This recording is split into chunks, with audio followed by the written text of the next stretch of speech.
Hi friends, welcome to Dhana's log channel. இன்னைக்கு நம்மளோட mini விளாக்ல என்னன்னா ஒரு 3 டேஸ் ரொட்டீன் தாங்க. ஆனா 3 டேஸ் ரொட்டீனுமே ரொம்ப போன வீடியோல நமக்கு எவ்வளோ மும்மரமா நம்ம தைச்சோமோ இந்த விளாக்ல ரொம்ப ரொம்ப கம்மியா தான் தைச்சேன். அதுக்கு ரீசன் கொஞ்சம் உடம்பு சரியில்லை.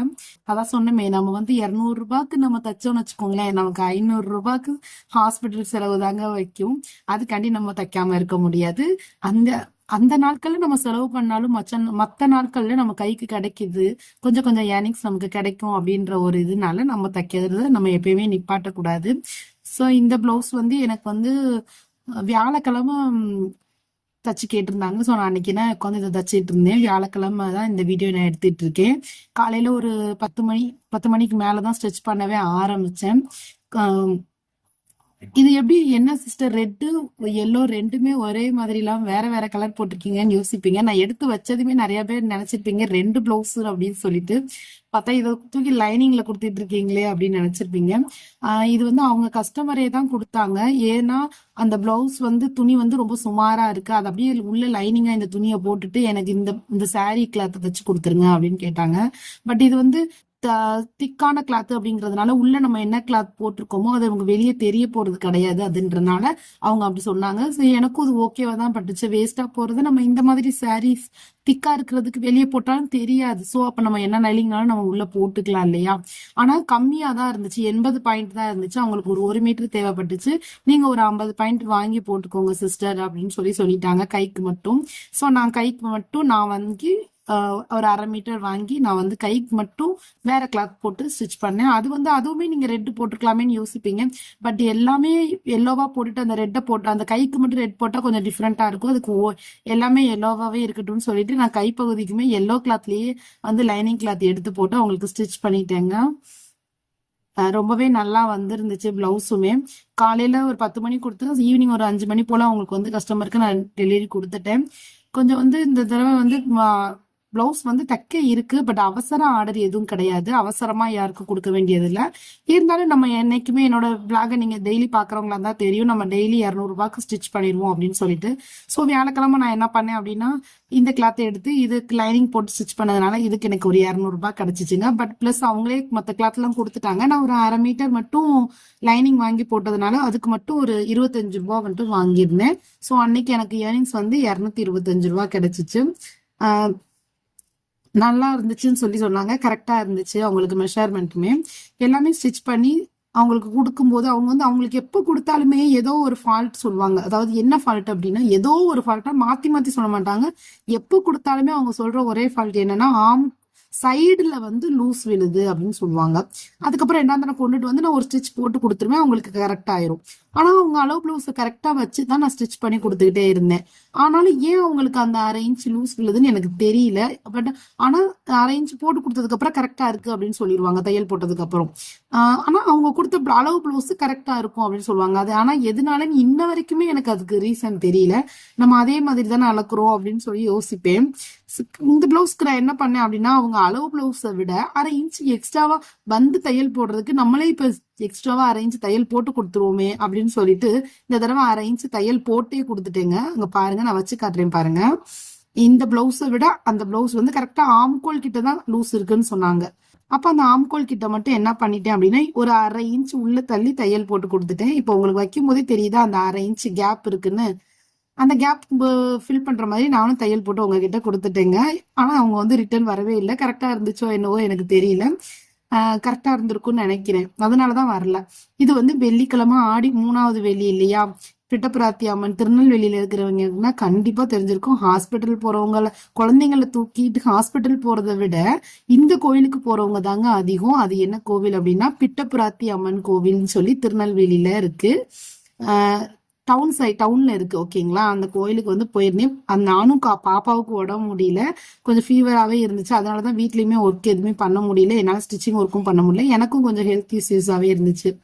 பாப்பாவுக்கு ஹாஸ்பிட்டல் காட்டுறதுக்காண்டி போகும்போது அந்த கோவில்ல போய் சாமி கும்பிட்டுட்டு அங்க தண்ணி மூஞ்சில தண்ணி எரிஞ்சு சாமி கும்பிடும், மை வச்சு விடுவாங்க. அது வந்து பெரிய ஒரு திருஷ்டி கழிஞ்ச மாதிரி நமக்கு இருக்கும். அங்க வந்து நம்ம இந்த திருநெல்வேலியில உள்ளவங்களுக்கு கண்டிப்பா தெரியாம இருக்காது. நீங்க திருநெல்வேலியில உள்ளவங்க என்னோட வீடியோஸ் யாராவது பார்த்துட்டு இருந்தீங்கன்னா இந்த கோவில் பத்தி தெரியுமா தெரியாதான்னு சொல்லி தெரியுமான்றது எனக்கு மறக்காம கமெண்ட் பண்ணுங்க. உள்ளெல்லாம் நான் போய் வீடியோ எல்லாம் எடுக்கல, நான் என்னைக்குமே வெளியில வந்து அந்த மாதிரி வீடியோ எடுத்தது இல்ல. பட் இந்த கோவில் வந்து பிட்டப்பிராத்தியம்மன் கோவில் நல்லா இருக்கும் அப்படின்னு சொல்லி தெரியாதவங்களும் தெரிஞ்சுக்க வாய்ப்பு இருக்கு இல்லையா. நிறைய பேர் குழந்தைங்க சாப்பிட மாட்டாங்க, பால் குடிக்க மாட்டாங்க. அந்த மாதிரி எல்லா ஒரு விஷயத்துக்குமே இந்த திருநெல்வேலி மக்கள் வந்து ஹாஸ்பிட்டல் போறதை காட்டிலும் முதல்ல போய் காட்டுறது எங்கன்னா இந்த கோவிலுக்கு தாங்க. போய் அவங்க வந்து அங்க தண்ணி எரிஞ்சு மை வச்சு கயிறு கட்டினோம்னு வச்சுக்கோங்களேன், கொஞ்சம் நல்ல குழந்தைங்க சரியாயிரும். சீர்தட்டுறா அந்த மாதிரி குழந்தைங்களுமே அங்க கூட்டிட்டு போய் சரி பண்ணுவாங்க. நானுமே என்னோட பையன் சரி பொண்ணும் சரி உடம்பு முடியலன்னா நான் முதல்ல போற இடம் அந்த கோவிலா தாங்க இருக்கும்.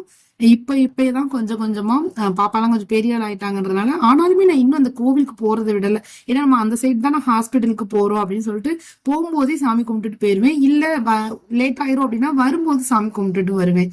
அதனால பாப்பாவுக்கும் அன்னைக்கு வந்து காய்ச்சல் விடவே இல்லை, 2 நாளா ஃபீவர் இருந்துகிட்டே இருந்துச்சு. ஸோ இன்னைக்கு ஹாஸ்பிட்டல் டேப்லெட் கொடுத்துமே கேட்கல. ஸோ ஹாஸ்பிட்டல் கூட்டிட்டு போகும்போது அந்த மூஞ்சில் தண்ணி எரிஞ்சிட்டு சாமி கும்பிட்டுட்டு அதுக்கப்புறம் தான் நான் ஹாஸ்பிட்டல் போய் அவளை காமிச்சிட்டு வீட்டுக்கு வரவே ஒரு 10 o'clock மாதிரி ஆயிடுச்சு வெள்ளிக்கிழமை. ஸோ வெள்ளிக்கிழமை பொழுது எனக்கு எதுவுமே தைக்கவே முடியல. இது வந்து சனிக்கிழமை இன்னைக்கு மார்னிங் எடுத்துட்டு இருக்கேங்க. ஒரு நார்மல் பிளவுஸ் வந்து கட் பண்ணி ஸ்டிச் பண்ணிடுவோம். அதாவது ஆகஸ்ட் 1ஆம் தேதியா, ஆனா பட் எனக்குமே சோர்வா தான் இருந்துச்சு, என்னால ஸ்டிச் பண்ண முடியுமான்னு தெரியல. பட் ஆனா நான் விடக்கூடாது, கண்டிப்பா நம்ம ஸ்டிச் பண்ணணும் அப்படின்னு சொல்லி ஒரு விடாமுயற்சியோட தான் இந்த பிளவுஸை வந்து நான் கட் பண்ணி ஸ்டிச் பண்ண ஆரம்பிச்சேன். ஏன்னா இன்னைக்கு ஆகஸ்ட் 1, மாசம் முதல் தேதியிலேயே நம்ம தைக்காம இருக்கலாமா, அப்ப இந்த மாசம் ஃபுல்லாவே நம்ம தைக்காத மாதிரி ஆயிரும் அப்படின்னு ஒரு மைண்ட் செட்ல எடுத்து தைக்க ஆரம்பிச்சுட்டேங்க. இது எல்லாமே என்னோட பையனோட டிராயிங்ஸ், பென்சில் டிராயிங் நல்லா பண்ணுவான். முருகர், அப்ப இதெல்லாம் சுடலை மாடல் சாமி, அதெல்லாம் வந்து அவனா உட்காந்து வரைஞ்சுக்கிட்டு இருப்பான். மான் இதெல்லாம் எப்படி இருந்துச்சுன்னு சொல்லுங்க. அதெல்லாம் எடுத்து வச்சுட்டு தைக்க ஆரம்பிச்சுட்டேங்க. நம்ம வந்து கண்டிப்பா உடம்பு முடியாட்டாலும் பரவாயில்ல, இந்த ஒரு பிளவுஸ் இன்னைக்கு ஃபர்ஸ்ட் முதல் நாள் வந்து நம்ம தச்சிடணும், மாசத்துல முதல் நாள் ஸ்டார்டிங் அப்படின்னு சொல்லிட்டு உட்காந்து ஸ்டிச் பண்ணிட்டேன். விடாமுயற்சியோட ஸ்டிச் பண்ணி முடிச்சுட்டேங்க. இன்னைக்கு இந்த விடாமுயற்சிக்கான ஒரு ஸ்டோரி பாப்போமா. எனக்கு படிச்சதுல பிடிச்சதுங்க இந்த ஸ்டோரி. ஒரு யானை வந்து ஒரு ஆள் வந்து ஒரு சைடா போய்கிட்டு இருக்கும் போது யானைகள் வந்து காலில் சங்கிலி போட்டு கட்டி வச்சிருக்க மாதிரி பாக்குறான். அப்ப வந்து என்னடா இந்த யானை நினைச்சா அந்த சங்கிலியை அத்துட்டு போறதுக்கு எவ்வளவு நேரம் ஆகும், ஏன் அந்த யானை வந்து இப்படி அத்துட்டு போகாம இருக்கு அப்படின்னு சொல்லி யோசிக்கிறான். அப்ப அந்த வழியா வந்து அந்த பாகனை கூப்பிட்டு, இந்த யானை நினைச்சா இந்த செயின் எல்லாம் ஈஸியா அத்துற முடியுமே, ரொம்ப லேசான செயின் தான், பட் ஆனா அது ஏன் செய்ய மாட்டேங்குது அப்படின்னு சொல்லி கேக்குறான். அதுக்கு அந்த பாகன் வந்து சிரிச்சுக்கிட்டே சொல்றான், சின்ன வயசுலயே நாங்க வந்து இந்த செயினை போட்டு அதை கட்டிடுவோம். அந்த சின்ன குட்டி யானையா இருக்கும் போதே கட்டிடுவாங்க. ஆனா கெட்டினதுனால அந்த சின்ன வயசு அந்த குட்டி யானையா இருக்கும் போது அதால வந்து அந்த செயினை இழுத்தாலும் அக்க முடியாது. அப்ப அது வந்து இழுத்தாலும் நம்மளால அக்க முடியலையே அப்படின்ற எண்ணம் வந்து வளர வளர வளர அது வந்து அந்த முயற்சியவே அதுவே ஸ்டாப் பண்ணிருமா. அந்த யானை வந்து ஸ்டாப் பண்ணிருச்சான்.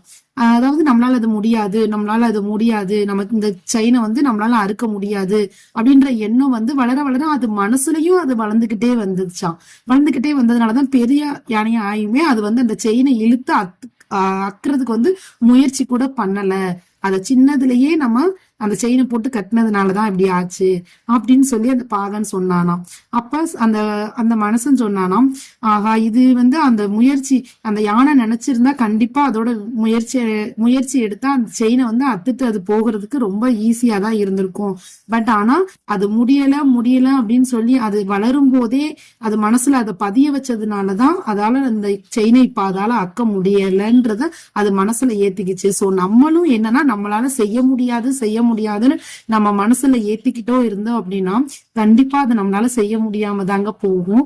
அதனால என்னைக்குமே விடாமுயற்சியோட நம்மளால செய்ய முடியும். அதாவது நிறைய பேர் என்கிட்ட சொல்ற விஷயம் என்னன்னா, எனக்கு தைக்க பயமா இருக்கு, கஸ்டமர்கிட்ட குடுக்கறதுக்கு வெளி கஸ்டமர்கிட்ட வாங்க பயமா இருக்கு, இந்த மாதிரியான மிஸ்டேக் ஒரு நிறைய கமெண்ட் தான் நான் பார்த்திருக்கேன். அதனால நீங்க என்ன பண்ணுங்க அப்படின்னா, நம்மளால முடியாதுன்னு நீங்க நினைச்சீங்கன்னா கண்டிப்பாவே அந்த யானை மாதிரி பெருசா வளர்ற வரைக்குமே அந்த செயினை நம்மளால அக்க முடியாதுன்ற எண்ணம் அது எப்படி மனசுல பதிஞ்சிச்சோ அதே மாதிரி தாங்க நம்ம மனசுலயும் நம்மளால தைக்க முடியலன்ற எண்ணம் பதிஞ்சிரும். சோ கண்டிப்பா என்ன பண்ணணும் அப்படின்னா, நம்மளால தைக்க முடியும் அப்படின்ற விடாமுயற்சியோட தச்சு கொடுங்க. நிறைய மிஸ்டேக்கே வந்தாலும் என்னால அதுல திருத்திக்க முடியும் அப்படின்னு சொல்லி கண்டிப்பா மைண்ட்ல ஏத்திட்டு நீங்க விடாமுயற்சியோட டெய்லி ஒரு பிளவுஸ் தைங்க. என்னென்ன மிஸ்டேக் வருதோ உங்களுக்கே தச்சு பழகுங்க. அதுல என்ன மிஸ்டேக் வருதோ அதை திருத்திக்கோங்க. இந்த மாதிரி நீங்க விடாமுயற்சியோட தைக்கும் போது கண்டிப்பா உங்களாலையும் அதுல வின் பண்ண முடியுங்க. இது எனக்கு பிடிச்ச ஒரு சின்ன ஸ்டோரி, எனக்கு படிச்சதுல பிடிச்சது. சோ நான் அதை உங்ககிட்ட பகிர்ந்துக்கிட்டேன். இந்த ஸ்டோரி எப்படி இருக்குன்னு சொல்லுங்க. இன்னைக்கான மினி விளாக் எப்படி இருந்துச்சுன்னு மறக்காம கமெண்ட் பண்ணுங்க. இந்த பிளவுஸையும் நானும் இன்னைக்கு உடம்பு முடியாட்டாலும் பரவாயில்ல 1ஆம் தேதி தச்சே ஆகணும்னு சொல்லி ஒரு விடாமுயற்சியோட ஒரு நார்மல் பிளவுஸ் மட்டும் 100 ரூபாய்க்கு இன்னைக்கு நான் தச்சேங்க. இதுதான் இன்னைக்கு சனிக்கிழமை எனக்கான ஏர்னிங்ஸ். நீ நெக்ஸ்ட் விளாக்ல மத்த வீடியோஸ், அதாவது கூடையும் கொஞ்சம் பின்னிக்கிட்டு இருக்கேன், அதையுமே ஃபுல்லா பினிஷ் பண்ணிடுவேன். பினிஷ் பண்ணிட்டு எப்படி இருந்துச்சுன்னு சொல்லி கண்டிப்பா நெக்ஸ்ட் மண்டே விளாக்ல உங்களுக்கு நான் ஷேர் பண்றேன். இன்னைக்கான வீடியோ உங்களுக்கு பிடிச்சிருந்துச்சுன்னா, என்னோட ஸ்டோரி உங்களுக்கு பிடிச்சிருந்துச்சுன்னா மறக்காம ஒரு லைக் கொடுத்துட்டு வீடியோ பாத்துருங்க. இது வரைக்கும் வீடியோவை ஸ்கிப் பண்ணாம பார்த்ததுக்கு ரொம்ப ரொம்ப நன்றிங்க. இந்த அளவு பிளவுஸையுமே கரெக்டா அது மேல போட்டு அளந்து பார்த்தேன், கரெக்டா இருந்துச்சு. இந்த மாதிரி பிளெயின் பிளவுஸ் தைக்கும் போது இந்த மாதிரி கைக்கு ஏதாவது டிசைன் மாதிரி இந்த அளவு பிளவுஸ் மாதிரி கொடுத்து தச்சு பாருங்க. பார்க்கவும் நீட்டா இருக்கும், போடுறதுக்கும் ரொம்ப அழகா இருக்கும். இந்த பிளாக் ஃபுல்லா பிளாக், கைக்கு மட்டும் கொஞ்சம் பிளாக்லயே டிசைன். அப்ப இது எந்த சாரிக்குமே கட்டிக்கிற மாதிரி ஒரு அழகா இருக்கும். நீங்களும் ட்ரை பண்ணி பாருங்க. இது நான் தான் ஸ்டிச் பண்ணது. இது ரொம்ப நல்லா இருக்கும். வீடியோ பிடிச்சிருந்துச்சா லைக் அண்ட் ஷேர் பண்ணுங்க. தேங்க்ஸ் ஃபார் வாட்சிங்.